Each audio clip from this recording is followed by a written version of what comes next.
أعوذ بالله من الشيطان الرجيم بسم الله الرحمن الرحيم الحمد لله رب العالمين والصلاة والسلام على رسولنا محمد وعلى آله وأصحابه أجمعين اللهم رب زدنا علما وفهما وألحقنا بالصالحين رب اشرح لي صدري ويسر لي أمري واحلل عقدة من لساني يفقه قولي أما بعد السلام عليكم ورحمة الله وبركاته.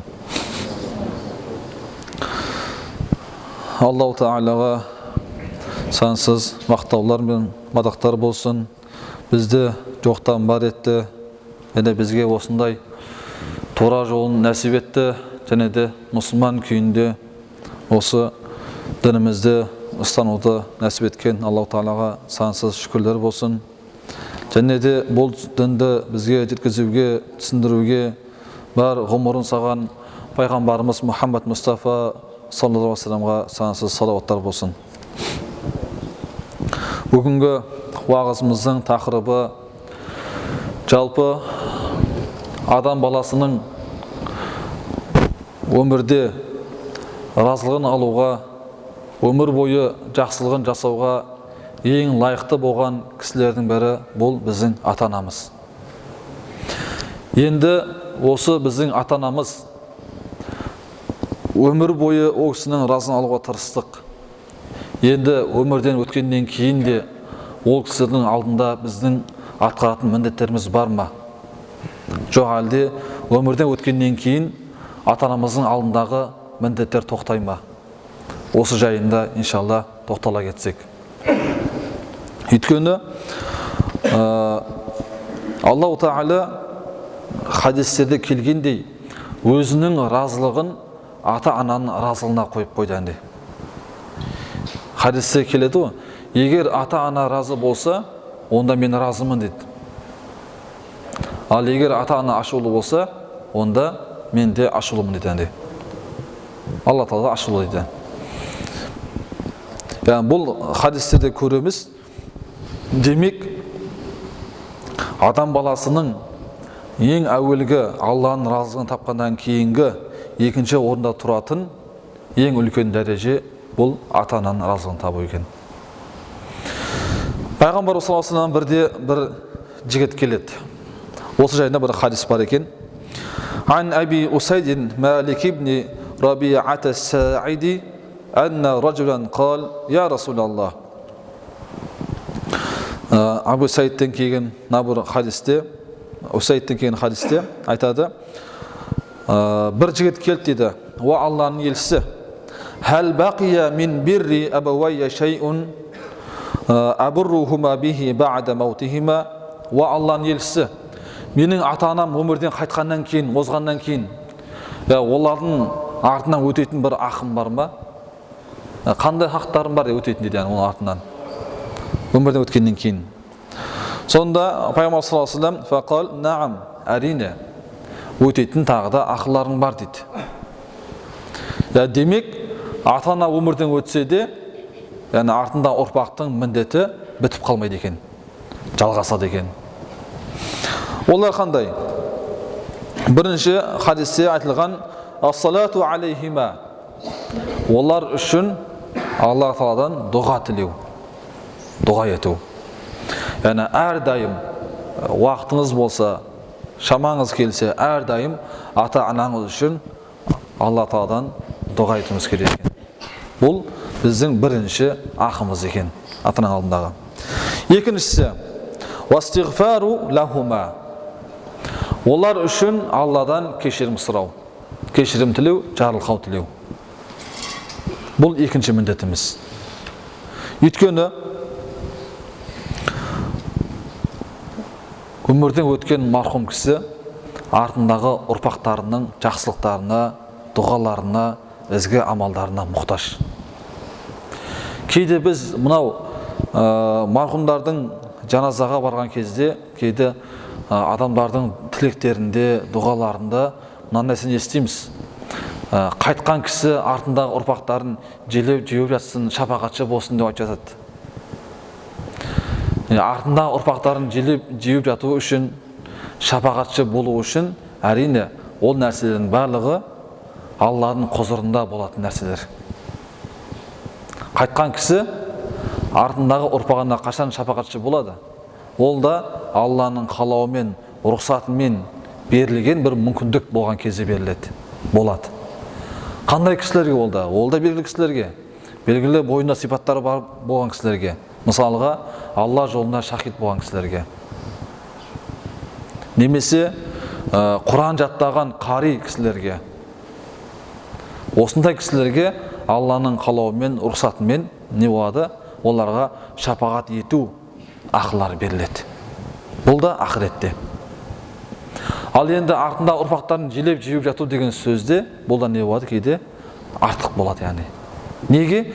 Өйткені ол адамның өзі артындағы ұрпақтарының, жақсы адамдардың, қайырымды кісілердің жақсылықтарына, игіліктеріне мұқтаж ол адам. Сол үшін кейде сөйлеген кездерде абай болуымыз керек, яғни. Келесі үшіншісі айтқаны ол кісілердің артынан қалдырған бір өсиеттері болса, қалдырған бір не болады? Кейде өсиеттер болады. Олым, мына пәленше нені осы жаққа бер, мына жаққа тапсыр, немесе мына адамдан қарызбын мен, осы қарыз сен өте, осы секілді артынан өсиеттер қалдырған болса, оларды орындау керек. Орындау да сол ұрпақтың міндеті. Мысалға айтайық, бұл қарыз өсиет демекші, бұлар бөлінеді. Егер артындағы ұрпақтарына қалдырған өсиеттері шариғаттың талаптарына қайшы болмаса, әрине, және де екіншіден сол артында ұрпақтардың орындау қолдарынан келетін болса, шамасы жетсе орындайды. Шамасы жетпесе орындамайды ол өсиеттерді. Немесе шариғаттың әмірлеріне қайшы келетін болса, ол өсиеттерді орындамауға болады. Ал енді қарыз, қандай қарыз өтеледі? Бұл қарызды бөлінеді. Мысалы айтайық, қарыз ақшалай болатын болса, артында ұрпақ ол ақшалайды өтейді, төлейді. Ал екінші бір қарыз бар, Алла алдындағы қарыздар болса, құлшылық қарыздары, оларды да өтейді. Құлшылық қарыздар екіге бөлінеді. Қандай? Мысалға, біріншісі бұл дүниемен қатысты құлшылық болатын болса, дүние мүлікке қатысты құлшылық болатын болса, оны өтейді. Ал тек қана тәнге қатысты құлшылық болатын болса, оны өтемейді. Мысалға, намаз, ораза секілді нелер болатын болса, оны өтемейді.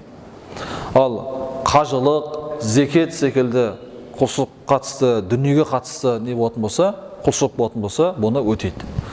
Бұған дәлел ретінде Пайғамбар саллаллаху алейхи вассаламның өмірінде бір кісі келіп Алла есін сұрайды, о Алланың елшісі, менің қарт анам немесе әкем өмірден қайтты. Соның өте алмаған бір қажылығы бар еді. Орнына өтесем бола ма дейді. Сонда Пайғамбар саллаллаху алейхи вассалам былай жауап береді, мысал ретінде келтіріп, егер сенің сол марқұм болған анаңның біреуден ақшалай қарыз болса, сен берсең өтеле ме дейді. Иә, өтеледі. Олай болса, оның орнына сенің қажылыққа баратын болсаң, онда өтеледі дейді. Демек, анамыздың, әкеміздің көзі тірісінде орындай алмаған зекетін, қажылығын, егер артындағы ұрпағы өтетін болса, дәл сол марқұм өтегенде иншалла сауапқа кенеледі екен, сауапқа ие болады екен. Сол үшін мына хадисімізді бітіріп алайық, сөзімізді жалғастырамыз иншалла. Одан кейінгісі василатур рахми аллати тусалу илля бихима. Сол ата-ана арқылы байланыста болған туысқандарыңмен араласуың дейді. Яғни ата-анаң арқылы жақын болған туыстар кім? Нағашы, басқа нелер бар ғой енді. Мамаңның нелері, әкеңнің туысқандары секілді. Олардың барлығымен жақсы араласу, жақсы байланыста болу. Ең соңғысы да ва икраму садиқихима. Және де ата-ананың достарын құрметтеу, қадірлеу. Осы нәрселерді орындау артындағы ұрпақтардың міндеті екен. Демек, бұлай айтқанда, ата-ана өмірден озса да, біз артындағы ұрпақтардың міндеті бітіп қалмайды екен. Не үшін бітіп қалмайды, құрметті жамағат? Бұда бір себеп бар. Өйткені Мына пайғамбар саллаллаху алейхи вассаламның хадисі бар ғой. Адам баласы өмірден өткеннен кейін оның артынан үш нәрсе үзілмей барып тұрады дейді. Білесіздер хадисте. Бірінші садақа жария. Ол да халықтың игілігіне пайдаланатын бір бау-бақша, көпір, аурухана секілді бір нелер игі істерді атқару.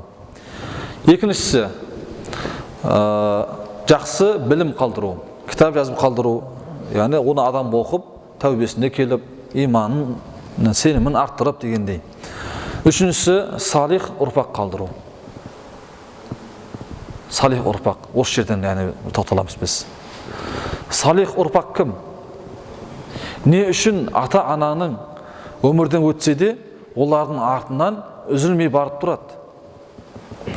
Яғни демек, сіз жаңағы мына міндеттерді орындасаңыз, осыларды орындасаңыз, және де күнделікті өзіңіздің жақсылықтарыңызды, құлшылықтарыңызды арттыратын болсаңыз, осының барлығы ата-анаға барып тұрады екен.